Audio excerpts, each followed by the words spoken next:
जय हिंद दोस्तों, स्वागत है आप सभी का एक बार फिर से लक्ष्य क्लासेस के top 10 daily current affair series में। और ज्ञान गरज शुरू हो चुका है। जल्दी जल्दी सभी लोग ज्वाइन कर लें और सब्सक्राइब कर लें जिन्होंने अभी तक सब्सक्राइब नहीं किया है हमारे यूट्यूब चैनल को। और जैसा कि आप देख रहे हैं, आज 11 मई है और आज भी हम रोज की तरह 10 सबसे महत्वपूर्ण प्रश्नों पर चर्चा करेंगे जो कि डेली करंट अफेयर से संबंध रखती है और उससे संबंधित जो अन्य महत्वपूर्ण जीके नॉलेज हो सकती है, करंट अफेयर्स से संबंध करके जो भी जीके हो सकती है, जनरल नॉलेज हो सकती है, वो भी मैंने देने का पूरा प्रयास यहाँ पर किया है। तो इसी के साथ ही हम लोग आगे बढ़ते हैं। आगे बढ़ें इससे पहले ये एक बहुत ही महत्वपूर्ण और बहुत ही सुंदर कुछ लाइनें हैं जो श्री हरिवंश राय बच्चन जी की है कि लहरों से डरकर नौका पार नहीं होती, कोशिश करने वालों की कभी हार नहीं होती। तो लगातार कोशिश करते रहिए। जब तक आप कोशिश नहीं करेंगे और कोशिश करने के बाद यदि आप असफल हो जाते हैं, फिर उसके बाद दोबारा कोशिश नहीं करते, तो ये समझ लीजिए आप अपने लक्ष्य को प्राप्त नहीं कर सकते। इसीलिए लहरों से टकराते रहिए। बेशक आप एक बार दो बार असफल हो जाएं, लेकिन कोशिश करना छोड़ना नहीं है, हमें आगे की तरफ बढ़ते रहना है। तो इसी के साथ ही चलते हैं आज के अपने पहले प्रश्न पर कि पहला प्रश्न पुरस्कार से है भाई कि हाल ही में विश्व खाद्य पुरस्कार किसे दिया गया। विश्व खाद्य पुरस्कार की बात हो रही है कि विश्व खाद्य पुरस्कार किसे दिया गया है। तो ऑप्शंस कैलाश सत्यार्थी, सिंथिया रोसेंजविंग और माइकल डिसूजा, गोपीनाथ के राजू। तो इसका आंसर होगा बच्चों सिंथिया रोसेंजविंग। सिंथिया रोसेंजविंग जो कि यूएसए की नागरिक हैं, यूनाइटेड स्टेट्स ऑफ अमेरिका की नागरिक हैं और इन्हें यह पुरस्कार दिया गया है। कहाँ की नागरिक हैं ये? यूएसए की नागरिक है, यानी संयुक्त राज्य अमेरिका की नागरिक है, जिन्हें विश्व खाद्य पुरस्कार दिया गया है। नाम है डॉक्टर सिंथिया रोसेंजविंग। सिंथिया रोसेंजविंग को यह पुरस्कार दिया गया है। इसी के साथ ही आगे बढ़ें तो रोसेंजविंग को उनके किस शोध के लिए दिया गया है? तो इन्होंने एक शोध किया जिसमें इन्होंने फूड सिस्टम्स यानी कि जो खाद्य प्रणालियां हैं उन पर रिसर्च की कि यदि जलवायु में परिवर्तन होता है, जलवायु और खाद्य प्रणालियों के बीच के संबंध को समझने पर इन्होंने रिसर्च किया और भविष्य में दोनों कैसे बदलेंगे और इसका पूर्वानुमान इन्होंने लगाया कि भाई अगर जलवायु में परिवर्तन होता है तो हमें किस तरीके के भोज्य पदार्थों को लेना चाहिए, या उसके अलावा हमें किस तरीके की खेती पर चले जाना चाहिए, शिफ्ट हो जाना चाहिए। जैसे कि अभी की जो खेतियां होती हैं उसमें मैक्सिमम ऐसे क्रॉप हैं, ऐसी फसलें हैं जिसमें जल की आवश्यकता अधिक होती है, जिसको लेकर इन्होंने पूर्वानुमान लगाया है कि हमें किस तरीके की फसल चाहिए। तो जलवायु और खाद्य प्रणालियों के बीच संबंध को समझने तथा भविष्य में दोनों कैसे बदलेंगे एवं इसका पूर्वानुमान पर रिसर्च करने के लिए, शोध करने के लिए उन्हें यह पुरस्कार दिया गया है। इसी के साथ ही वर्ष 2021 में यह पुरस्कार जो दिया गया था प्रमुख पोषण विशेषज्ञ डॉक्टर शकुंतला हरक सिंह स्लेट को दिया गया था। किन्हें दिया गया? डॉक्टर शकुंतला हरक सिंह स्लेट को दिया गया था। कब? 2021 का पुरस्कार। तो यही देख लेते हैं 2020 का पुरस्कार किसे दिया गया। और यह भारतीय वैज्ञानिक रहे हैं, भारतीय शोधकर्ता रहे हैं। नाम है डॉक्टर रतन लाल। डॉक्टर रतन लाल नाम है, मृदा वैज्ञानिक रहे हैं, सॉइल साइंटिस्ट रहे हैं। कौन रहे हैं बच्चों? 2020 में यह पुरस्कार दिया गया। भारतीय अमेरिकी व्यक्ति हैं, भारतीय अमेरिकी व्यक्ति हैं जो मृदा वैज्ञानिक है, यानी कि सॉइल साइंटिस्ट हैं, मिट्टी के वैज्ञानिक हैं, डॉक्टर रतन लाल। उनको यह पुरस्कार 2020 में दिया गया था। इसी के साथ ही आगे बढ़ते हैं तो हम देखते हैं कि यह पुरस्कार जो कब दिया जाता है, प्रत्येक वर्ष जो है 16 अक्टूबर को दिया जाता है। अभी क्या की गई है? अभी घोषणा की गई है बच्चों, ध्यान रखना है, ठीक है। अभी घोषणा की गई है 16 अक्टूबर या उसके आसपास के समय में संयुक्त राष्ट्र विश्व खाद्य दिवस की पर इसका प्रस्तुत किया जाता है। विश्व खाद्य दिवस कब मनाते हैं? 16 अक्टूबर को मनाते हैं, ठीक है। विश्व खाद्य दिवस प्रत्येक वर्ष 16 अक्टूबर को मनाया जाता है। क्यों मनाया जाता है 16 अक्टूबर को? क्योंकि FAO यानी कि फूड एंड एग्रीकल्चर ऑर्गेनाइजेशन का स्थापना दिवस है, स्थापना दिवस है, उसकी स्मृति में मनाया जाता है। FAO का मुख्यालय कहाँ है? रोम, इटली में है। ये हमारे आंखों के सामने से कितनी ही बार जा चुका है। भारत सरकार ने किसकी स्थापना के 75 वर्ष पूर्ण होने पर 75 रुपये का सिक्का जारी किया था, 75 रुपये का सिक्का जारी किया था।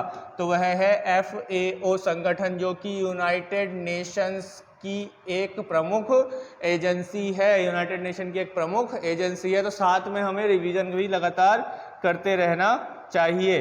तो इसी के साथ ही आगे की ओर बढ़ते हैं।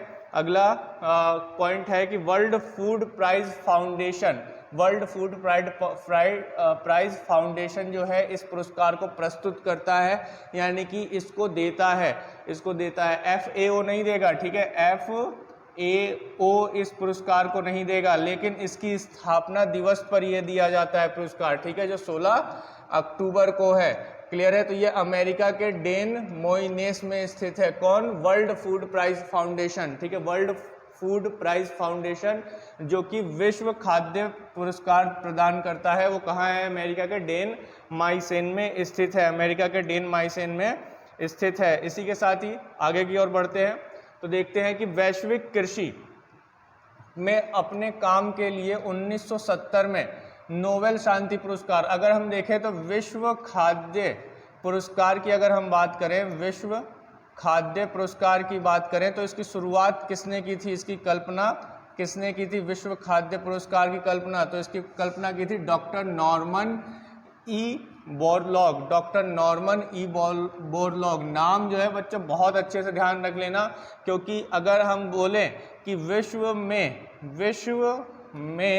हरित क्रांति के जनक कौन है, विश्व में हरित क्रांति के जनक कौन है, तो विश्व में हरित क्रांति के जनक डॉक्टर नॉर्मन ई बोरलॉग हैं, डॉक्टर नॉर्मन ई बोरलॉग हैं। इन्हें जो है वर्ष 1970 के दशक में नोबेल पुरस्कार दिया गया था, जो कि शांति पुरस्कार था। उन्होंने ही इस पुरस्कार की परिकल्पना की थी, तो इन्हें विश्व में शांति नोबेल पुरस्कार मिल चुका है 1970 में। नाम है डॉक्टर नॉर्मन ई बोरलॉग, इन्होंने ही इस पुरस्कार की परिकल्पना की थी और इन्हें हरित क्रांति के जनक के रूप में जाना जाता है, जैसा कि मैंने अभी बताया।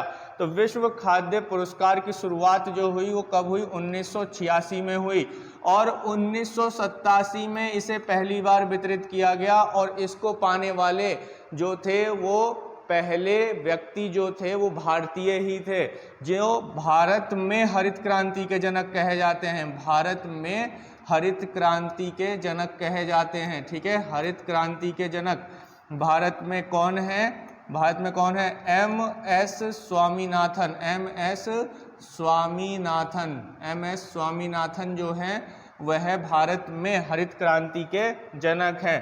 तो ये पॉइंट आप लोगों को ध्यान रखना होगा कि विश्व में कौन है और भारत में कौन है। तो इसे खाद्य और कृषि के लिए नोबेल पुरस्कार के रूप में भी जाना जाता है। तो खाद्य और कृषि में नोबेल पुरस्कार किसे कहेंगे?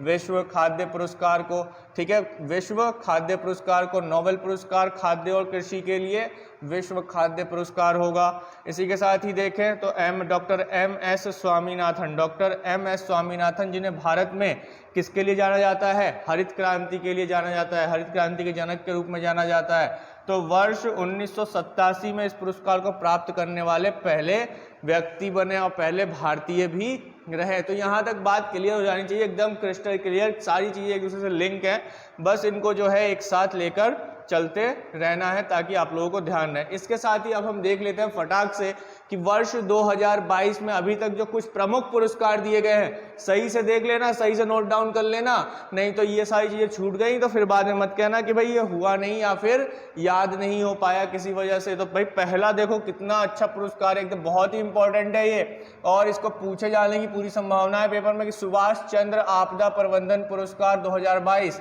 किसे दिया गया? प्रोफेसर विनोद शर्मा को दिया गया, प्रोफेसर विनोद शर्मा। डॉक्टर सुभाष मुखर्जी पुरस्कार सतीश अगीडा को दिया गया, किसे दिया गया? सतीश अगीडा को दिया गया। इसी तरीके से 12वें भारत रत्न डॉक्टर अंबेडकर पुरस्कार हर्षाली मल्होत्रा को दिया गया। T/2 पुरस्कार 2022, ये 2022 की बात कर रहा हूँ मैं, 2021 की नहीं।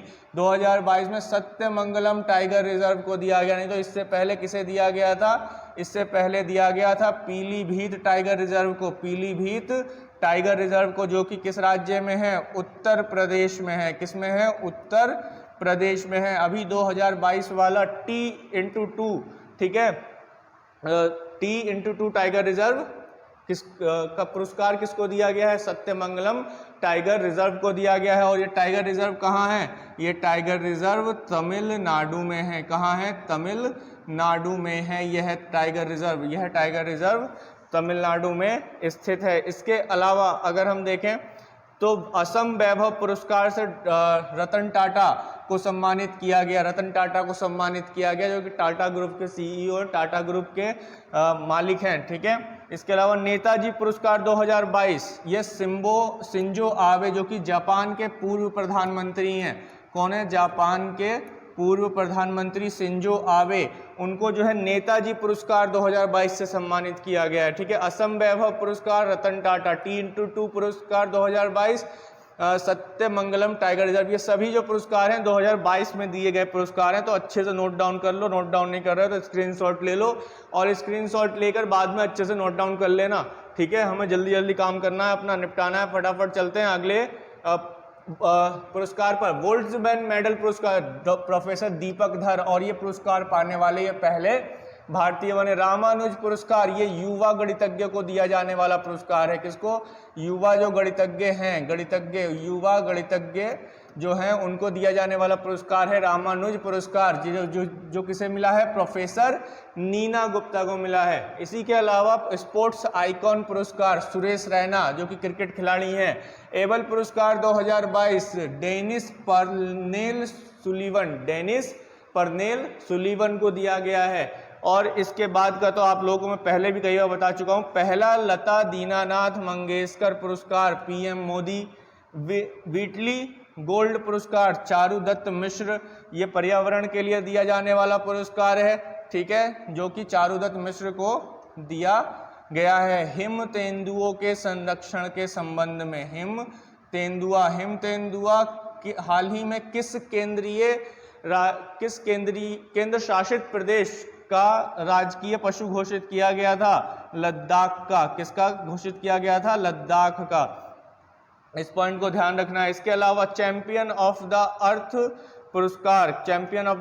पुरस्कार किसको दिया गया? सर डेविड एटनबरो, जो कि यूनाइटेड नेशन का सर्वोच्च पर्यावरण पुरस्कार है। चैंपियन ऑफ द अर्थ पुरस्कार ये भी अभी हाल ही में वितरित किया गया। तो ये महत्वपूर्ण पक्ष थे वो जो पुरस्कार अभी हाल ही में दिए गए, जो कि आपके सामने मैंने रख दिए हैं। और अच्छे से इनको दिमाग में फिक्स कर लेना भाई, पढ़ लेना। ठीक है, फैक्ट्स मैं सारे दे रहा हूँ। इसके बाद अगला क्वेश्चन है कि हाल ही में सीमा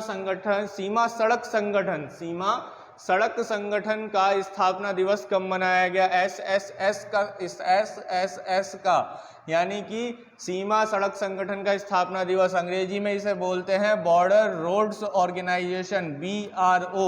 ठीक है, बॉर्डर रोड्स ऑर्गेनाइजेशन इसको बोला जाता है। तो कब मनाया गया इसका स्थापना दिवस? तो इसका स्थापना दिवस मनाया गया 7 मई को। 7 मई को इसका स्थापना दिवस मनाया गया इस बार। तो 7 मई 2022 को सीमा सड़क संगठन द्वारा अपना कौन सा 62वां स्थापना दिवस मनाया गया? 62वां स्थापना दिवस मनाया गया। इसके अतिरिक्त देखा जाए तो सीमा सड़क संगठन की स्थापना कब की गई थी? 1960 में की गई थी। 7 मई को 1960 में इसकी स्थापना की गई थी। और यह रक्षा मंत्रालय के अधीन काम करता है। किस मंत्रालय के अधीन? रक्षा मंत्रालय के अधीन। रक्षा मंत्री कौन है अभी? राजनाथ सिंह है। राजनाथ सिंह अभी जो है रक्षा मंत्री हैं भारत के। ठीक है, तो ये प्रमुख सड़क निर्माण संस्था है। इसकी स्थापना 1960 में पंडित जवाहरलाल नेहरू जी द्वारा की गई थी। जवाहरलाल नेहरू जी के द्वारा की गई थी, जो कि भारत के प्रथम प्रधानमंत्री रहे हैं। ठीक है, भारत के प्रथम प्रधानमंत्री जवाहरलाल नेहरू जी के द्वारा इस संगठन BRO की स्थापना की गई थी। इसके अतिरिक्त आगे देखें तो यह संगठन जो है सीमावर्ती क्षेत्रों में सड़क की कनेक्टिविटी प्रदान करने के लिए अग्रणी भूमिका निभाता है। यानी कि जो भी हमारा बॉर्डर एरिया है उस पूरे बॉर्डर एरिया में सड़क के निर्माण के लिए, ताकि हमारी सेना सही से इन सड़कों के माध्यम से कनेक्ट हो सके सीमाओं से और उसकी सुरक्षा कर सके। हमारी सेना में जो जवान हैं उन तक जो है सुविधाएं जल्दी से जल्दी और आसानी से पहुंचाई जा सके।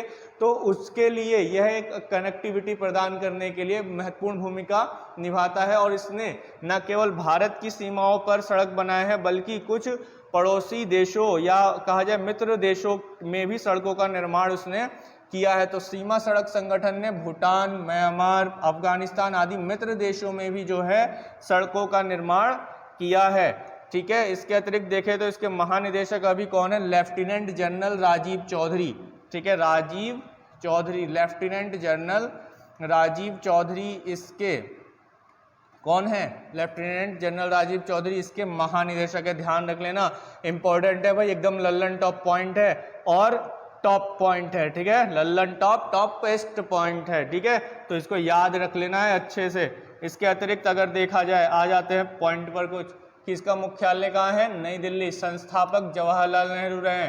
बेस्ट इंफ्रास्ट्रक्चर प्रोजेक्ट का पुरस्कार किसे दिया गया? बेस्ट इंफ्रास्ट्रक्चर प्रोजेक्ट का पुरस्कार किसे दिया गया? पीछे मैं बता चुका हूं, ये भी BRO को दिया गया, बॉर्डर रोड्स ऑर्गेनाइजेशन को दिया गया, सीमा सड़क संगठन को दिया गया। और ये किस लिए दिया गया?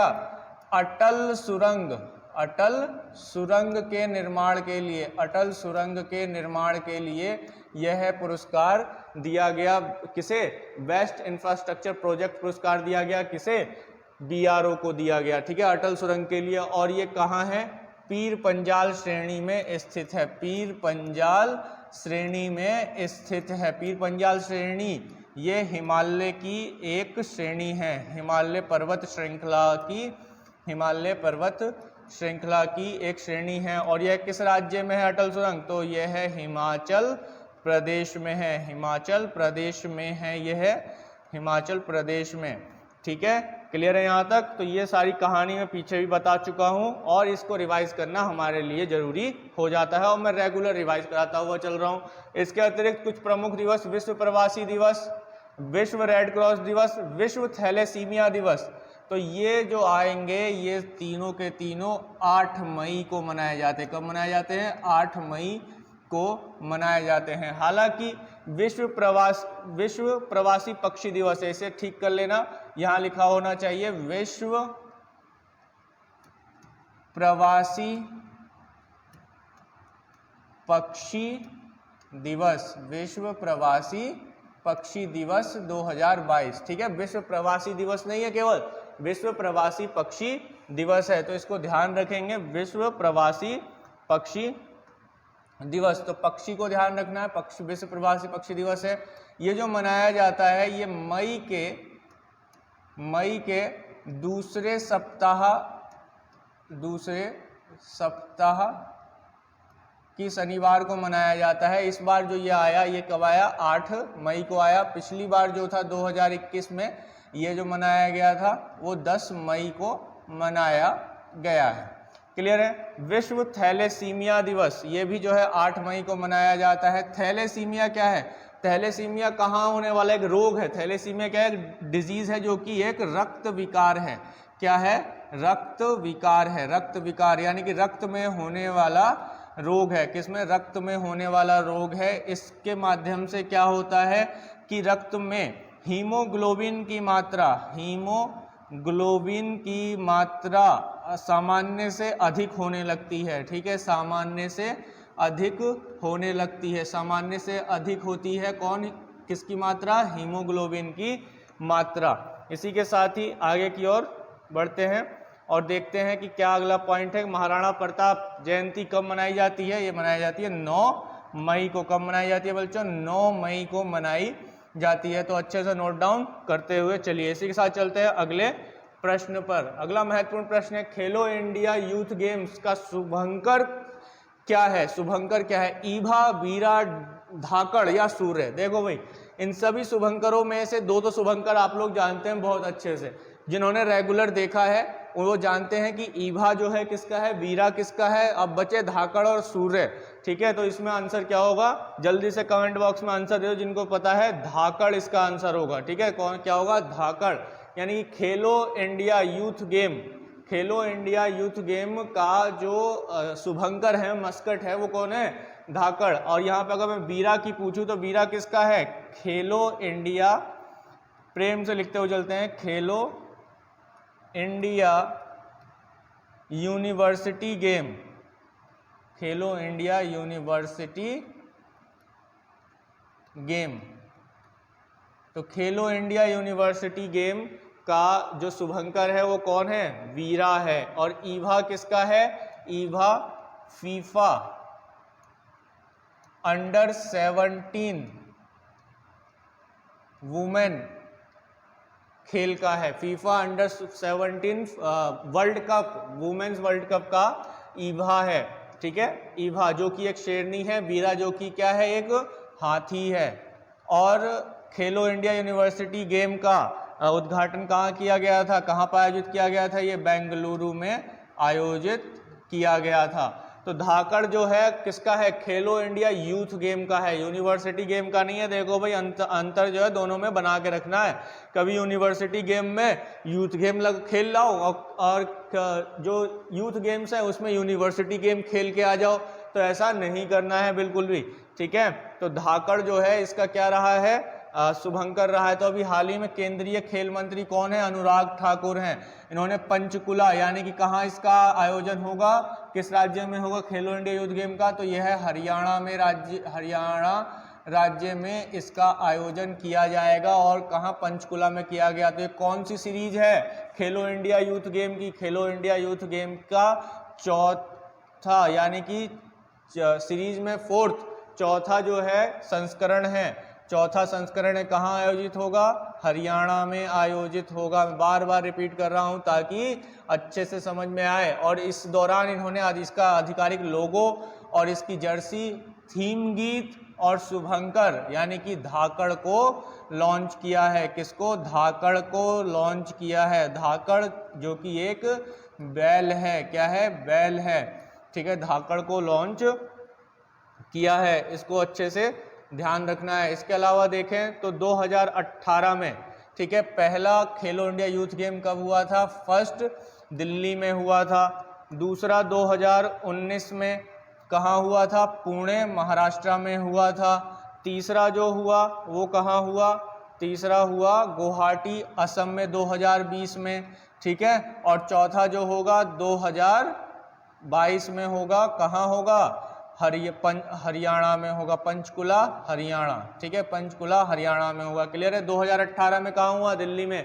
यानी कि क्वेश्चन अगर बन जाए खेलो इंडिया यूथ गेम का पहला संस्करण कहाँ आयोजित हुआ, तो 2018 में हुआ, कहाँ, दिल्ली में। दूसरा कहाँ हुआ, पुणे महाराष्ट्र में। तीसरा गुवाहाटी असम में। और चौथा जो हो रहा है वो हरियाणा में इसका आयोजन किया जा रहा है। इसके साथ ही खेलो इंडिया यूनिवर्सिटी गेम्स 2021 कहाँ पर आयोजित किया गया था, ये बेंगलुरु में आयोजित किया गया था। कहाँ आयोजित किया गया था, बेंगलुरु में आयोजित किया गया था। कौन सी टीम जीती थी, तो कौन सी टीम जीती थी, जैन यूनिवर्सिटी जीती थी। कौन सी यूनिवर्सिटी जीती थी, जैन विश्वविद्यालय इसमें विजयी रहा था। विश्वविद्यालय इसमें विजयी था। कौन सा विश्वविद्यालय, जैन विश्वविद्यालय इसमें जो है विजयी रहा। दूसरे स्थान पर रहा लवली प्रोफेशनल यूनिवर्सिटी LPU और तीसरे स्थान पर पंजाब यूनिवर्सिटी रहा। और ये खेलो इंडिया यूनिवर्सिटी गेम का दूसरा संस्करण था, सेकंड संस्करण था। पहले संस्करण का आयोजन कहाँ किया गया था, ओडिशा में किया गया था। कहाँ किया गया था, ओडिशा में किया गया था, भुवनेश्वर में। भुवनेश्वर ओडिशा में इसका आयोजन किया गया था पहले का, ठीक है। पहले यूनिवर्सिटी खेलो इंडिया यूनिवर्सिटी गेम का पहले का आयोजन यहाँ पर किया गया था। इसका जो शुभंकर रहा कौन रहा, वीरा रहा। इसी के साथ ही आगे की ओर बढ़ें तो कुछ खेल हैं, महत्वपूर्ण खेल हैं। पहले ही बता चुका हूँ कि फीफा अंडर 17 महिला विश्व कप 2022 भारत में आयोजित होगा। शुभंकर है ईवा जो कि एक शेरनी है। ICC वनडे महिला विश्व कप का 12वां संस्करण, कौन सा संस्करण, 12वां 2022 में न्यूजीलैंड में आयोजित होगा। फीफा विश्व कप का 22वां संस्करण 2022 में कतर में आयोजित होगा। शीतकालीन ओलंपिक खेल का 24वां संस्करण बीजिंग चीन में आयोजित होगा। राष्ट्रमंडल खेल का 22वां संस्करण 2022 में कहाँ आयोजित होगा, बर्मिंघम इंग्लैंड में आयोजित होगा। एशियाई खेल का 19वां संस्करण जो कि इस वर्ष यानी कि 2022 में होंगझोऊ चीन में आयोजित होने वाला था, जिसको अभी चीन ने डिले कर दिया है। बिल्कुल ताज़ा खबर है, एकदम ताज़ा खबर है, इसको नोट डाउन कर लेना। अब ये होगा 2023 में, ठीक है, 2022 में अब एशियाई खेल का आयोजन चीन में नहीं होगा, क्योंकि भैया चीन में जो है अभी भी कोविड-19 चल रहा है, कोविड-19 चल रहा है। कोरोना वायरस जो है लगातार वहाँ तबाही मचाए हुए है, अच्छे से तबाही मचाए हुए है। तो ध्यान रख लेना कि अब जो है 2023 में होगा एशियाई खेल का 19वें संस्करण का आयोजन, कहाँ? चीन में। तो आगे चलते हैं और अगला प्रश्न लेते हैं। अगला प्रश्न क्या है कि हाल ही में वर्ष 2022 का पुलित्जर अवार्ड है ना, पुलित्जर अवार्ड किसे मिला है? रवीश कुमार, अभिमन्यु सिंह, दानिश सिद्दीकी, इरफान खान। तो इसका आंसर क्या होगा? कमेंट बॉक्स में दे दो अगर किसी को भी पता है। देखो केवल देखते मत रहा करो, कमेंट किया करो, कोई भी चीज को अगर जानते हो तो उसके बारे में, और इसके साथ साथ जो है आगे की तरफ शेयर भी कर दिया करो अपने दोस्तों के बीच में, ठीक है? तो जल्दी जल्दी लाइक कर दो। मुझे पता है, मैं बार बार कहता हूं कि वीडियो को देखते हुए इतने मंत्रमुग्ध हो जाते हो कि लाइक करना भूल जाते हो। लाइक कर दिया करो और शेयर कर दो थोड़ा सा। जिन्होंने अभी तक सब्सक्राइब नहीं किया, पहली बार देख रहे हैं, सब्सक्राइब कर दो, ठीक है? तो इसके साथ ही क्या होगा आंसर इसका? दानिश सिद्दीकी। दानिश सिद्दीकी को ये पुलित्जर पुरस्कार 2022 दिया गया है। इनको मरने उपरांत, इनकी मृत्यु के उपरांत इनको जो है ये पुरस्कार दिया गया। ये फोटोग्राफर हैं दानिश सिद्दीकी, और वर्ष 2022 का पुलित्जर अवार्ड इन्हें यह दिया गया। तो ये पत्रकार की श्रेणी में इन्हें यह पुरस्कार दिया गया। इनकी ये जो मृत्यु हुई अभी हमने देखा कि अफगानिस्तान में तालिबानी जो सेना है उसने कब्जा कर लिया, और उसके बाद वहाँ पर लगातार जो है हिंसा होती रही, जिसकी कवरेज के लिए अलग अलग देशों से जो है पत्रकार वहाँ पहुँचे हुए थे, और उनमें से एक ये भी थे। तो इनकी जो है वहाँ पर गोली लगने से मृत्यु हो गई, जो तालिबानियों ने गोली मार दी, ऐसा देखा गया। तो यहाँ पर पुरस्कार विजेताओं में अगर हम देखें तो भारतीय पत्रकार अदनान आबिदी, सना इरशाद मट्टू, अमित दवे के नाम भी शामिल हैं। दानिश सिद्दीकी के साथ साथ ये 3 अन्य पत्रकार, भारतीय पत्रकारों के नाम इसमें शामिल हैं। इसी के साथ ही आगे की ओर बढ़ते हैं। फोटोग्राफर दानिश सिद्दीकी की तालिबान और अफगान सेना के संघर्ष के दौरान मौत हो गई थी। इसी के साथ पुलित्जर पुरस्कार को पत्रकारिता के क्षेत्र में अमेरिका का सबसे प्रतिष्ठित सम्मान माना जाता है। यानी कि पुलित्जर जो पुरस्कार है वो किस देश का पुरस्कार है? अमेरिका का पुरस्कार है, ठीक है? अमेरिका में यह पुरस्कार दिया जाता है, अमेरिका में यह पुरस्कार दिया जाता है। और यह पुरस्कार कैलिफोर्निया यूनिवर्सिटी, माफ कीजिएगा, कोलंबिया यूनिवर्सिटी विश्वविद्यालय और पुलित्जर पुरस्कार बोर्ड के द्वारा दिया जाता है, जो वर्ष 1917 से इसकी शुरुआत हुई थी। पुलित्जर नाम के एक व्यक्ति थे जिन्होंने अपनी वसीयत में, यानी कि उन्होंने बहुत सारा धन जो है इस पुरस्कार के लिए दान किया था, इस वजह से इसका नाम पुलित्जर पुरस्कार भी पड़ा है। इसके अतिरिक्त अगर हम देखें तो यह पुरस्कार प्रसिद्ध समाचार पत्र प्रकाशक जोसेफ पुलित्जर के सम्मान में दिया जाता है। किसके सम्मान में दिया जाता है? जोसेफ पुलित्जर के सम्मान में दिया जाता है, और कोलंबिया यूनिवर्सिटी के द्वारा ये पुरस्कार दिया जाता है। तो जैसा देख सकते हैं 2022 पुलित्जर पुरस्कार, तो ये पुरस्कार कुछ ऐसा होता है। तो एक पत्रकार के लिए बड़े ही सम्मान की बात ये मानी जाती है कि उसको पुलित्जर पुरस्कार दिया गया है निष्पक्षता के साथ काम करने के लिए। यहाँ पर अब हमें ये बताओ कि विश्व प्रेस स्वतंत्रता सूचकांक, अभी इस क्वेश्चन पर बाद में जाएंगे, पहले इससे पहले मेरे दिमाग में क्वेश्चन आ गया है कि विश्व प्रेस स्वतंत्रता सूचकांक, ठीक है, विश्व प्रेस स्वतंत्रता सूचकांक, इसमें भारत का स्थान क्या रहा है? स्वतंत्रता सूचकांक में भारत का स्थान क्या रहा है? तो ये रहा 150वां। कौन जारी करता है? ये रिपोर्टर्स विदाउट बॉर्डर्स जो है इसे जारी करता है, ठीक है? रिपोर्टर्स विदाउट बॉर्डर इसे जारी करता है। पिछले वर्ष, यानी कि ये तो 2022 की बात है, 2021 में भारत का स्थान कितना था? तो 142 था भाई, क्योंकि 8 अंक की गिरावट इसमें आई है। तो ये भी ध्यान रखना है, यानी कि भारत में जो पत्रकारिता है वो लगातार गिरती चली गई है, और इस चीज को देखते हुए सूचकांक में भी नंबर कम ही आए हैं। तो हाल ही में कौन सा राज्य 10 गीगावाट सौर क्षमता वाला पहला राज्य बन गया? ठीक है, ऑप्शन है राजस्थान, कर्नाटक, गुजरात, मध्य प्रदेश। राजस्थान, कर्नाटक, गुजरात, मध्य प्रदेश। तो कौन सा राज्य 10 गीगावाट क्षमता वाला राज्य बन गया? तो यहाँ पर हो गया कौन सा? राजस्थान पहला राज्य बन गया सौर ऊर्जा को लेकर, ठीक है। जो कि पूरे भारत में सबसे ज्यादा सौर ऊर्जा का उत्पादन किस राज्य में होता है? राजस्थान राज्य में होता है। क्लियर है?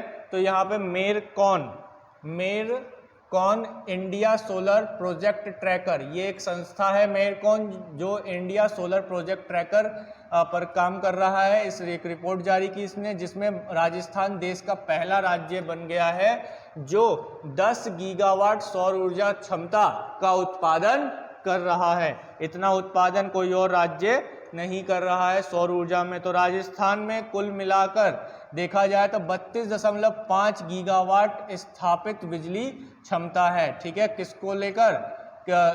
गीगावाट स्थापित बिजली क्षमता है, जिसमें से 10 गीगावाट जो उत्पादन हुआ है वो किसका हुआ है? सोलर एनर्जी का हुआ है। किसका हुआ है? सोलर एनर्जी का हुआ है बच्चों। इसी के साथ ही आगे बढ़े तो भारत में सबसे अधिक सौर ऊर्जा उत्पादक राज्य कौन सा है? राजस्थान है। इसी के साथ तो राजस्थान की अगर हम बात करें तो यहाँ पर राज्यपाल कौन है? कलराज मिश्र यहाँ पर राज्यपाल है। मुख्यमंत्री अशोक गहलोत हैं।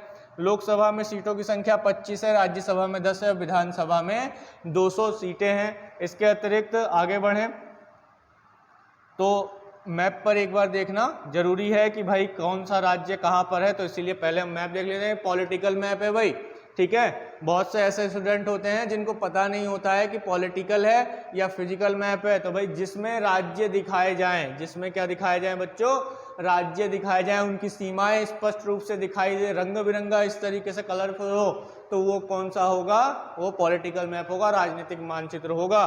तो यहाँ पर ये दिख रहा है आपको राजस्थान, जो कि क्षेत्रफल की दृष्टि से, किसकी दृष्टि से? क्षेत्रफल की दृष्टि से, ठीक है, भारत का पहला राज्य है, यानी कि प्रथम स्थान पर आता है। सबसे बड़ा राज्य क्षेत्रफल की दृष्टि से कौन है? राजस्थान। राजधानी है इसकी जयपुर।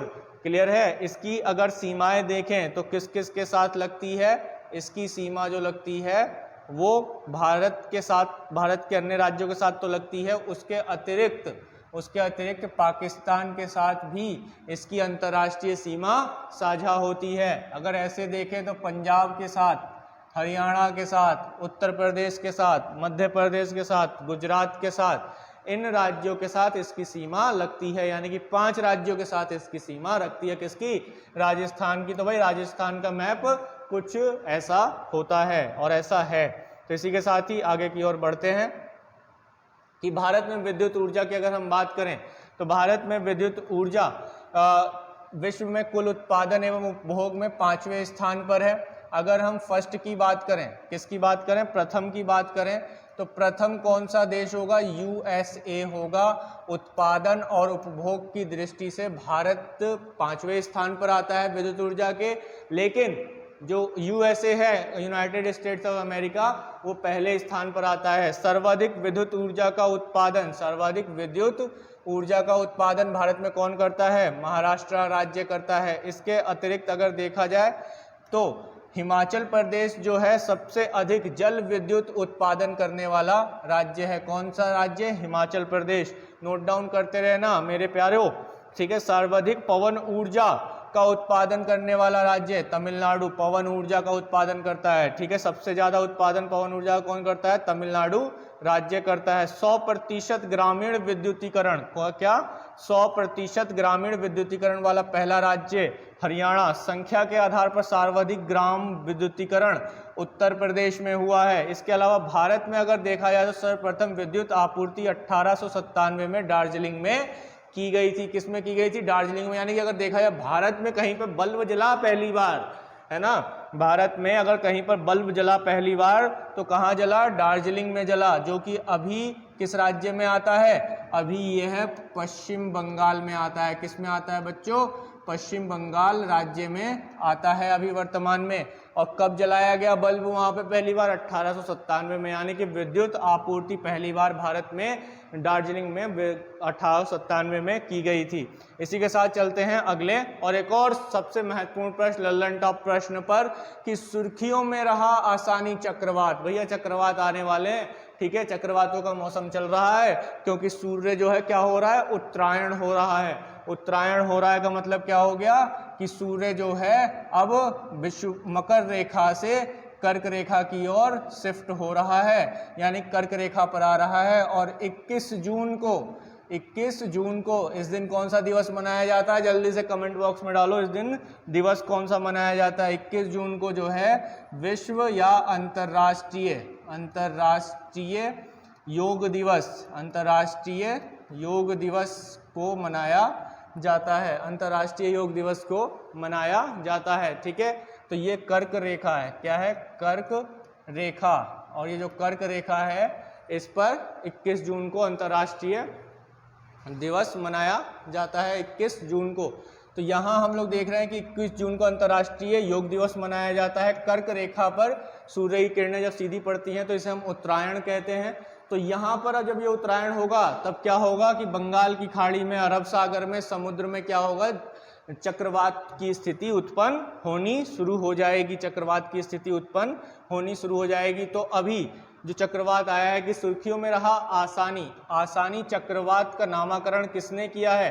भारत ने, बांग्लादेश ने, श्रीलंका ने, इंडोनेशिया ने। जल्दी से कमेंट करके बता दो अगर पता है तो बालको। तो इसका आंसर होगा श्रीलंका ने इसका नामकरण किया है। आसानी जो है, ये जो शब्द है आसानी, ये शब्द या अंग्रेजी में देखा जाए तो ये ऐसे लिखा जाएगा आसानी।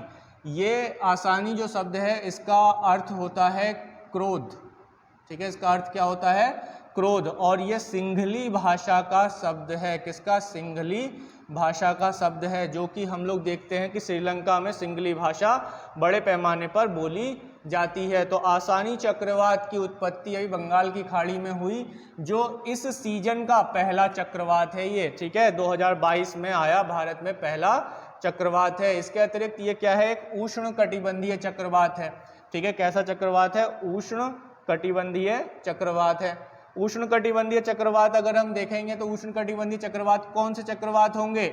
उष्ण कटिबंधीय चक्रवात वे चक्रवात होते हैं जो 23.5 डिग्री उत्तर से 23.5 डिग्री दक्षिण के मध्य आते हैं। 23.5 डिग्री उत्तर, 23.5 डिग्री उत्तर और 23.5 डिग्री दक्षिण, ये है कर्क रेखा। क्या है बच्चों? कर्क रेखा। और इसके इधर ये 23.5 दक्षिण में कौन सी रेखा है बच्चों?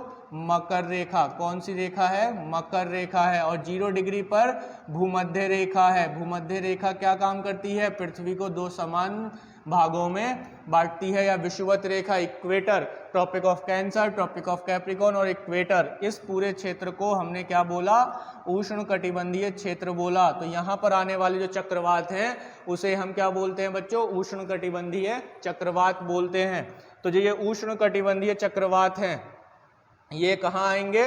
23.5 डिग्री उत्तर से 23.5 डिग्री दक्षिण में आने वाले चक्रवात को उष्ण कटिबंधीय चक्रवात कहते हैं। जो उष्ण कटिबंधीय चक्रवात होते हैं ये निम्न दाब प्रणाली, यानी कि निम्न दाब प्रणाली, लो प्रेशर है, जो कि उष्ण कटिबंधीय जल के ऊपर बनता है। यानी कि जो उष्ण कटिबंधीय क्षेत्र में जो भी सागर या मरुस्थल, सागर और महासागर हैं उनमें इनकी उत्पत्ति होगी। देखो लो प्रेशर क्या होता है? लो प्रेशर तब बनता है जब मुख्य रूप से तब बनता है जब तापमान अधिक हो जाए और वहां पर जो वायु है, जो गैसें हैं वो ऊपर की तरफ उठ जाए और उसका दबाव वहां जलीय क्षेत्र पर क्या हो? कम हो। तो वहां पर क्या आएगा? जब निम्न वायुदाब बन जाएगा तो उसके चारों तरफ क्या बन जाएगा?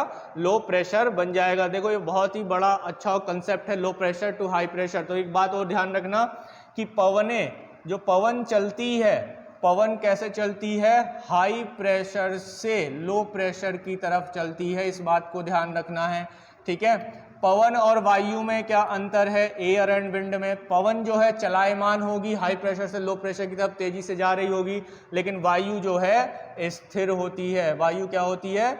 स्थिर होती है बच्चों, ठीक है। इसी के साथ ही आगे की तरफ बढ़ते हैं कि इससे भारत के पूर्वी तटों के प्रभावित होने की पूरी संभावना है। भारत के पूर्वी तटों के प्रभावित होने की पूरी संभावना, यानी कि भारत का जो पूर्वी क्षेत्र है इस यहाँ है बे ऑफ बंगाल, बंगाल की खाड़ी, और ये कुछ इस दिशा में ऐसे चल रहा है और भारत के जो पूर्वी तटीय राज्य हैं वहाँ पर क्या करेगा, ये तबाही मचाने की इसकी संभावना है। लेकिन अभी आगे अगले 48 मिनट में, यानी 48 मिनट में, माफ़ कीजिएगा 48 घंटों में, अगले 48 घंटों में क्या होगा कि इसके कमज़ोर होने की संभावना है। तो इसका नामकरण किसने किया है, श्रीलंका ने किया है। इसका अर्थ है क्रोध, और यहाँ पर इसमें देख सकते हो बड़ी आसानी से कि कैसे चक्रवात जो है ऐसे घूमता हुआ आ रहा है भारत की तरफ, और ये जो जमीन देख रहे हो ये भारत का पूर्वी कोस्ट है, पूर्वी तट है, और ये जो चक्रवात है इधर की तरफ भारत की तरफ बढ़ रहा है। तो चक्रवातों का आना भी जरूरी है, इन्हीं से ही मानसून और आदि वर्षा इत्यादि का निर्माण होता है, जिससे हमारे देश में बारिश होती है। तो चक्रवात ये कैसे इधर की तरफ भारतीय पूर्वी क्षेत्रों की तरफ बढ़ रहा है। इसी के साथ आगे बढ़ते हैं कि अभी तक भारत में जो प्रमुख चक्रवात आए वो कौन कौन से रहे और उनका नामकरण किसने किया। ठीक है, वो कौन कौन से रहे, उनका नामकरण किसने किया। जैसे फैलिन चक्रवात, थाईलैंड ने इसका नामकरण किया। हुदहुद चक्रवात, ओमान ने इसका नामकरण किया। वर्दा चक्रवात, पाकिस्तान ने इसका नामकरण किया। ओखी चक्रवात, बांग्लादेश ने इसका नामकरण किया। फानी चक्रवात, बांग्लादेश ने ही इसका नामकरण किया। अम्फान चक्रवात, थाईलैंड ने इसका नामकरण किया। काफ़ी सुर्खियों में रहा था फानी और अम्फान, ये दोनों ही जो है बहुत ही भयानक चक्रवात रहे। पश्चिम बंगाल में इन्होंने काफ़ी तबाही बचाई थी। इसके अलावा निसर्ग चक्रवात, ये भी बांग्लादेश ने इसका नामकरण किया। ताउते काफ़ी सुर्खियों में रहा, इसका नामकरण किसने किया, म्यांमार ने किया। और यास चक्रवात, इसका नामकरण ओमान ने किया। इसी तरीके से एक चक्रवात और लिख लो, गुलाब चक्रवात। वाह, कितना खूबसूरत नाम दिया है ना, गुलाब चक्रवात, जैसे कि बड़ी ही अच्छी चीज़ हो और आराम से कोई तबाही नहीं मचाएगा, इतना खूबसूरत नाम दे दिया गुलाब चक्रवात। हो ये भाई नाम भी कौन देगा, नाम भी कौन दे रहा है, पाकिस्तान ने नाम दिया है। ये भी गुलाब चक्रवात पाकिस्तान ने ही नाम दिया है गुलाब चक्रवात का। तो यहाँ तक जो ये कुछ पॉइंट्स, जो कुछ चक्रवात, प्रमुख चक्रवात जो अक्सर पूछे जाएंगे, वो सब बंगाल की खाड़ी और अरब सागर में आए हुए हैं ये, और इनको किन देशों ने ये नाम दिया है वो आप लोग ध्यान रखिएगा अच्छे से। तो चलते हैं अगले क्वेश्चन पर। अगला क्वेश्चन महत्वपूर्ण क्वेश्चन है और इम्पोर्टेंट प्रश्न है। इम्पोर्टेंट प्रश्न है क्या है कि हाल ही में खबरों में रहा राखी गढ़ी। भैया राखी गढ़ी आ गया, राखी गढ़ी का नाम सुनते ही जो है दिमाग में आ जाना चाहिए हड़प्पा सभ्यता। क्या आ जाना चाहिए, हड़प्पा सभ्यता, या फिर कह सकते हैं हम इसे सिंधु घाटी सभ्यता। सिंधु घाटी सभ्यता हम इसे कह सकते हैं, हड़प्पा सभ्यता या सिंधु घाटी सभ्यता का नाम आ जाना चाहिए। स्थित एक हड़प्पा स्थल है। ठीक है, किस राज्य में स्थित है ये, तो गुजरात, हरियाणा, पंजाब, उत्तर प्रदेश। तो आंसर क्या होगा, ये हरियाणा में स्थित है। तो अभी भारतीय पुरातात्विक विभाग ने हरियाणा के हिसार में राखी गढ़ी में क्या देखे हैं, जल निकासी के साधनों को, जल निकासी के पैटर्न को, उसके प्रणाली को यहाँ पर खोजा है। इसके लिए ये अभी सुर्खियों में बना हुआ है। लेकिन अब हम देख लेते हैं जैसे कि क्या, क्यों सुर्खियों में बना है, कि जल निकासी की प्रणाली के लिए। राखी गढ़ी पूछा जाएगा भाई पेपर में, तो ध्यान रखना है। ठीक है, कि राखी गढ़ी जो है वो किस राज्य में, भारत के हरियाणा राज्य में, किस सभ्यता से संबंध रखता है, तो यह संबंध रखता है सिंधु घाटी सभ्यता से। सिंधु घाटी सभ्यता से इसका संबंध होता है। ठीक है, किससे होता है, सिंधु घाटी सभ्यता से इसका संबंध होता है। तो सिंधु घाटी जो सभ्यता है बच्चों, ये काफ़ी पुरानी सभ्यता है और भारत के इतिहास को सिंधु घाटी सभ्यता के प्रारंभ से माना जाता है। तो भारत का इतिहास सिंधु घाटी सभ्यता से प्रारंभ होता है, जिसे हड़प्पा सभ्यता के नाम से जाना जाता है। हड़प्पा सभ्यता के नाम से क्यों जाना जाता है, क्योंकि बालकों सबसे पहले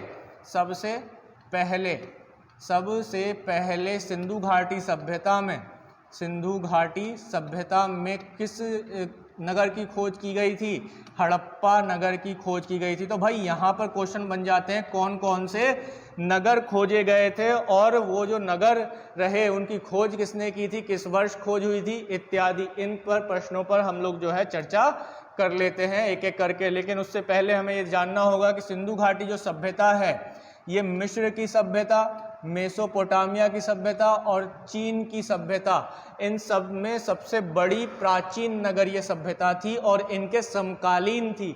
यानी कि सिंधु घाटी सभ्यता का व्यापार मेसोपोटामिया मिस्र से होता था। यहाँ के जो लोग थे वो मिस्र की सभ्यता के लोगों से और मेसोपोटामिया सभ्यता के लोगों से क्या करते थे, व्यापार करते थे, और ये सबसे प्राचीन है। और मिस्र की जो सभ्यता है बच्चों, किसकी, मिस्र की सभ्यता, ये किस नदी के किनारे थी, ये नील नदी के किनारे थी। और मेसोपोटामिया जो थी वो यूफ्रेटस और टिग्रिस, यानी यूफ्रेटस और टिग्रिस नदी के किनारे थी। और ये कहाँ है, ये दोनों अभी ईरान में हैं, ठीक है, ये ईरान में हैं। और चीन की सभ्यता जो थी वो हुआंग हो नदी के किनारे थी, हुआंग हो नदी के किनारे थी। तो ये चारों सभ्यता, सिंधु सभ्यता सिंधु नदी के किनारे, और नील नदी के किनारे मिस्र, यूफ्रेटस और टिग्रिस नदी के किनारे, दजला फरात के नाम से भी जाना जाता है। घबराना नहीं, जिन्होंने दजला फरात पढ़ रखा है वो समझे कि भाई यूफ्रेटस और टिग्रिस कहाँ से आ गए।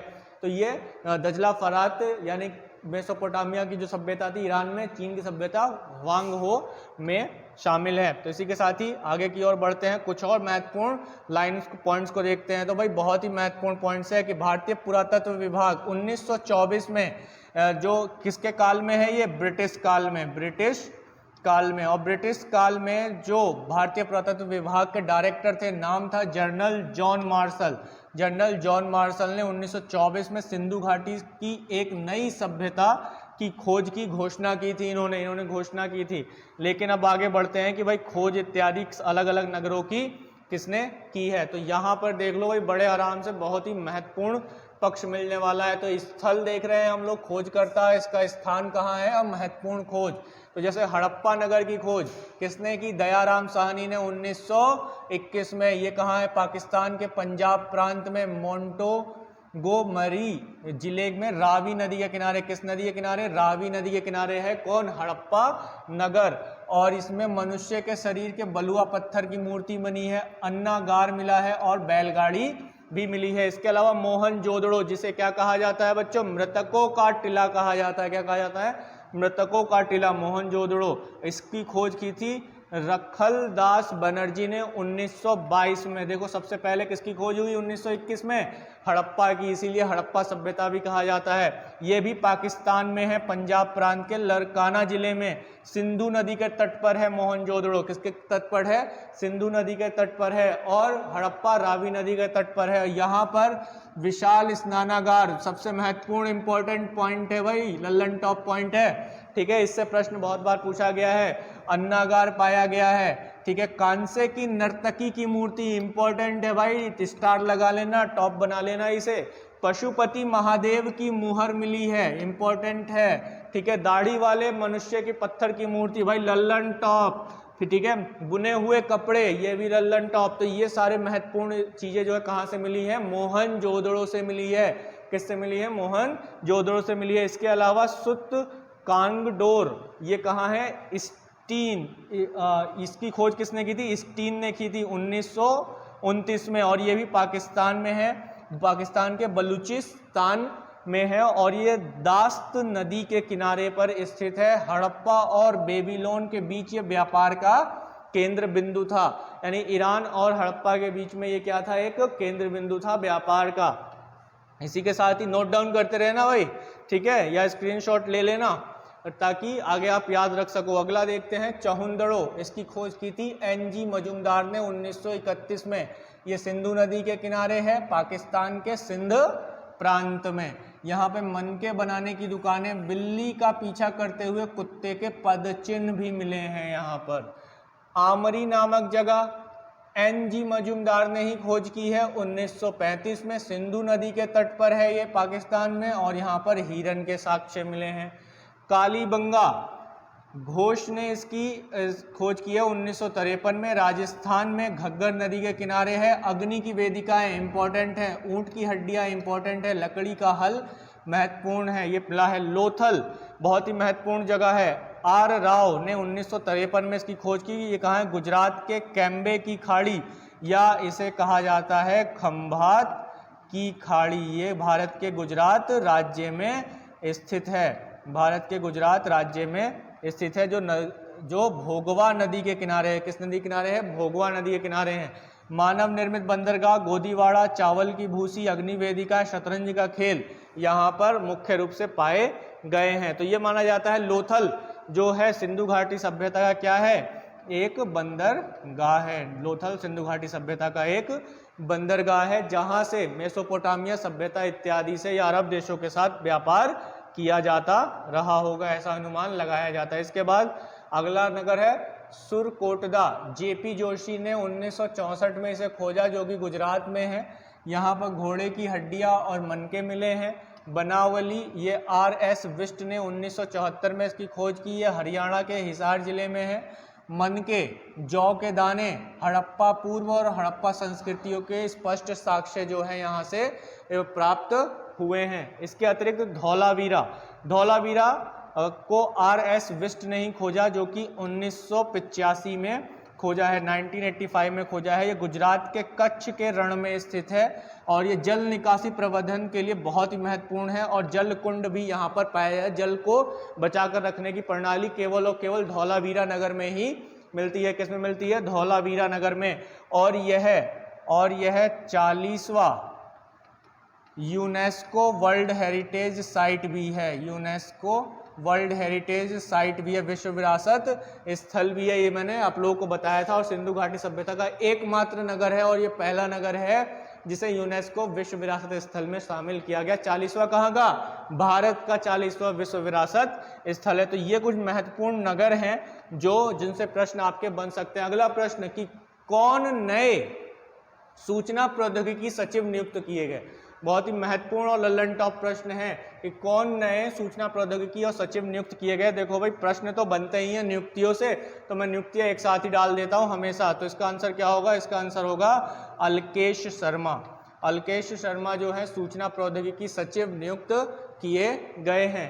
ठीक है, यहाँ पर हम लोग देखते हैं कि अलकेश कुमार शर्मा इलेक्ट्रॉनिक्स और सूचना प्रौद्योगिकी मंत्रालय के सचिव बनाए गए। ठीक है, सूचना प्रौद्योगिकी मंत्रालय के अभी हाल ही में सचिव बनाए गए। और ये रेल संचार और इलेक्ट्रॉनिक सूचना प्रौद्योगिकी मंत्री कौन है? श्री अश्विनी वैष्णव। ठीक है, श्री अश्विनी वैष्णव जो है रेल संचार इलेक्ट्रॉनिक्स और सूचना प्रौद्योगिकी मंत्री रहे। जैसा कि मैं करता हूँ, आपके सामने हमेशा ही रखता रहता हूँ कि यदि हम कोई एक नियुक्ति देखते हैं तो पीछे कौन कौन सी प्रमुख नियुक्तियां हुई हैं उसको भी हमें देखना जरूरी है। तो भारत में अन्य प्रमुख नियुक्ति की अगर हम बात करें तो प्रधानमंत्री के सलाहकार के रूप में अभी हाल ही में कौन नियुक्त हुए? तरुण कपूर। तरुण कपूर जो है प्रधानमंत्री के सलाहकार के रूप में नियुक्त हुए थे। इसी के साथ ही विनय मोहन क्वात्रा भारत के नए विदेश सचिव बनाए गए। विनय मोहन क्वात्रा भारत के नए विदेश सचिव बनाए गए। भारतीय सेना के 29वें प्रमुख कौन बने? भारतीय सेना के 29वें प्रमुख कौन बने? Lieutenant general Manoj Pande. और इसी के साथ ही थल सेना के नए सहसेना प्रमुख कौन बने? Lieutenant general Vaggavalli Somashekar Raju. ठीक है, लेफ्टिनेंट जनरल वग्गावली सोमशेखर राजू जो है वो भारतीय थल सेना के सह प्रमुख बने हैं। इसी के साथ ही आगे देखें तो राष्ट्रीय अनुसूचित जाति आयोग के दूसरी बार अध्यक्ष कौन बने? विजय संपला। तो राष्ट्रीय अनुसूचित जाति आयोग संविधान की किस अनुच्छेद में है? तो अनुच्छेद 338 में है। तो इस बात को भी ध्यान रखना बच्चों। ठीक है, कोई बहुत ही महत्वपूर्ण पक्ष है। ये धीरे धीरे अगर हम इसे रिपीट करेंगे तो आपको भी अच्छे से ध्यान हो जाएगा, आपको बहुत अच्छे से ध्यान हो जाएगा, याद हो जाएगा। तो उसी उद्देश्य से मैं इसे बार बार डालता हूं। तो आदित्य बिरला कैपिटल के CEO विशाखा मूल्य जिन्होंने लिख लिया है उन्हें लिखने की जरूरत नहीं है। जो पहली बार देख रहे हैं वो जरूर लिखें और स्क्रीनशॉट भी ले लें अगर ना लिख पा रहे हैं तो। ठीक है, इसी के साथ ही भारत सरकार के प्रधान वैज्ञानिक कौन है? भारत सरकार के प्रधान वैज्ञानिक के रूप में, वैज्ञानिक सलाहकार के रूप में किसे नियुक्त किया गया है? अजय कुमार सूद को नियुक्त किया गया है। तो ये अलकेश शर्मा जी हैं। चलते हैं वीडियो के अगले और एक और महत्वपूर्ण प्रश्न पर। लल्लन टॉप प्रश्न है, यह भी खेल से संबंधित है कि 24वें मूक बधिर ओलंपिक में पुरुषों की 10 मीटर एयर राइफल प्रतियोगिता में किसने स्वर्ण पदक जीता? किसने स्वर्ण पदक जीता, गोल्ड मेडल जीता है? तो आंसर क्या होगा इसका? धनुष श्रीकांत ने, धनुष श्रीकांत ने। और इसी खेल में शौर्य सैनी ने कांस्य पदक जीता है। किसने? शौर्य सैनी ने कौन सा पदक जीता है? कांस्य पदक जीता है। इसी के अतिरिक्त अगर आगे देखें हम लोग तो निशानेबाज धनुष श्रीकांत ने ब्राजील के कासियास डो स्यूल में 24वें मुकुल बधिर ओलंपिक में पुरुषों की 10 मीटर एयर राइफल प्रतियोगिता में स्वर्ण और शौर्य सैनी ने कांस्य पदक जीता है। तो आयोजन कहाँ हो रहा है इसका? आयोजन हो रहा है ब्राजील में। ठीक है, ब्राजील में इसका आयोजन किया जा रहा है। इसी के साथ ही आगे की ओर बढ़ते हैं अगले पॉइंट पर कि भारतीय बैडमिंटन टीम ने भी फाइनल में जापान को हराकर स्वर्ण पदक जीता है। इसी खेल में किसमें? 24वें मूक बधिर ओलंपिक खेल में या 24वें बधिर ओलंपिक खेल में। अक्सर प्रश्न इससे बनेगा। ठीक है, दूसरा स्वर्ण पदक जो है अभिनव देशवाल ने जीता और वो भी इसी खेल में ही जीता। ठीक है, इसके अतिरिक्त आगे बढ़ें तो भारत ने 24वें डिम्पलिंग यानी कि मूक बधिर ओलंपिक खेल में निशानेबाजी प्रतियोगिता में अभी तक 4 पदक जीत लिए हैं। ठीक है, 4 पदक जीत लिए हैं। इसके अतिरिक्त अगर हम लोग देख लें कि कहाँ पर इसका आयोजन हो रहा है तो ब्राज़ील में। इस ब्राज़ील में जो ये आयोजन हो रहा है तो आप ये देख रहे हैं किसका मैप है? ये दक्षिण अमेरिका का मैप है। दक्षिण अमेरिका। तो ये दक्षिण अमेरिका महाद्वीप का मैप है। तो दक्षिण अमेरिका महाद्वीप में ब्राज़ील यहाँ है जिसकी राजधानी ब्राज़ीलिया है। तो दक्षिण क्षेत्र में यहाँ पर इस खेल का आयोजन किया जा रहा है। ब्राज़ील से दक्षिण अमेरिका के सभी देशों की सीमा लगती है सिवाय माफ कीजिएगा इक्वाडोर और चिली को छोड़कर। ठीक है, इक्वाडोर और चिली की ही सीमा ब्राज़ील के साथ नहीं लगती है। और ब्राज़ील से भूमध्य रेखा, कौन सी रेखा? भूमध्य रेखा और मकर रेखा होकर गुजरती है। ठीक है, ब्राज़ील से भूमध्य रेखा और मकर रेखा होकर गुजरती है। यहाँ पर क्या है? मुहाना है। किसका? अमेज़न का मुहाना है। अमेज़न का मुहाना है। इसी के साथ ही अगर हम इसके फिजिकल मानचित्र पर चलें, प्राकृतिक मैप पर चलें, तो यहाँ जो ये पर्वत श्रृंखला है पूरी, ये जो पर्वत श्रृंखला है, यहाँ जो ये पर्वत श्रृंखला है, कौन सी पर्वत श्रृंखला है? ये है एंडीज पर्वत श्रृंखला। कौन सी? एंडीज पर्वत श्रृंखला, जो कि विश्व की सबसे लंबी पर्वत श्रृंखला है। क्या है? विश्व की सबसे लंबी पर्वत श्रृंखला, विश्व की सबसे लंबी पर्वत श्रृंखला है ये। ठीक है, इसके अतिरिक्त अगर हम यहाँ देखें तो यहाँ पर कुछ प्रमुख ज्वालामुखी पर्वत भी पाए जाएंगे। ठीक है, ज्वालामुखी पर्वत भी पाए जाएंगे। जैसे कोटोपैक्सी किसमें है? इक्वाडोर में पाया जाता है, जो कि विश्व का सबसे ऊंचाई पर स्थित सक्रिय ज्वालामुखी है। ऊंचाई पर स्थित सक्रिय ज्वालामुखी कौन सा है? कोटोपैक्सी। इसी की तरह एकांकगुआ भी इसी पर्वत श्रृंखला पर है, जो कि अर्जेंटीना में है। और ये विश्व का सबसे ऊंचा शांत ज्वालामुखी है। क्या है? शांत ज्वालामुखी है। इसी तरीके से ओजस डेल सलाडो एकांगुआ के थोड़ा सा उत्तर में है। ये विश्व का सबसे ऊंचा सक्रिय ज्वालामुखी है। क्या है? सक्रिय ज्वालामुखी है। तो सक्रिय ज्वालामुखी है ये।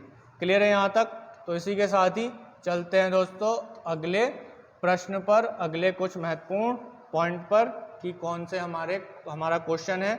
और ये अंतिम प्रश्न है, 10वां लल्लन टॉप प्रश्न, महत्वपूर्ण प्रश्न। ठीक है, क्या है कि सुर्खियों में रहा क्षेत्रीय रैपिड ट्रांजिट सिस्टम किन शहरों को जोड़ता है? दिल्ली आगरा, आगरा मेरठ, दिल्ली मेरठ, मेरठ गुरुग्राम। तो इसका आंसर क्या होगा दोस्तों? इसका आंसर होगा दिल्ली मेरठ। यह हाल ही में अभी सुर्खियों में रहा है, दिल्ली मेरठ। तो इसी के साथ ही आगे की ओर बढ़ते हैं।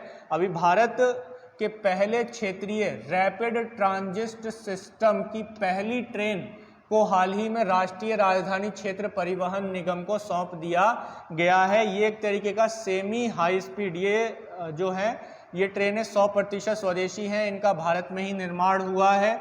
Make in India make in India और आत्मनिर्भर भारत का जो लक्ष्य है उसको पूरा करने के लिए या उसकी महत्वाकांक्षा को बनाए रखने के लिए इसको भारत में ही निर्मित किया गया है। और यह दिल्ली मेरठ को जोड़ने वाला 82.15 किलोमीटर लंबा semi high speed rail corridor है। भाई जैसे दिल्ली में मेट्रो चलती है ना, कुछ उसी तरीके का दिल्ली और मेरठ के बीच में ये रैपिड ट्रांजिट सिस्टम को शुरू किया जा रहा है। रैपिड ट्रांजिट सिस्टम को शुरू किया जाएगा और इसे 2023 तक शुरू किए जाने की संभावना बनी हुई है। और इसका निर्माण जो है ट्रेन सेट, इस पूरे ट्रेन सेट को एल्टॉम के हैदराबाद इंजीनियरिंग केंद्र ने डिज़ाइन किया है, इसीलिए ये 100% स्वदेशी है और इसको गुजरात में बनाया गया है। तो दोस्तों वीडियो के अंत तक बने रहने के लिए आप सभी का बहुत बहुत धन्यवाद। आपने अंत तक वीडियो देखा है तो बहुत सारी चीज़ें आप लोगों ने सीखी होंगी, जानी होंगी और समझी होंगी। यदि आप लोगों ने सीखा है, जाना है, समझा है तो लाइक शेयर सब्सक्राइब करना ना भूलें। जय हिंद, जय भारत।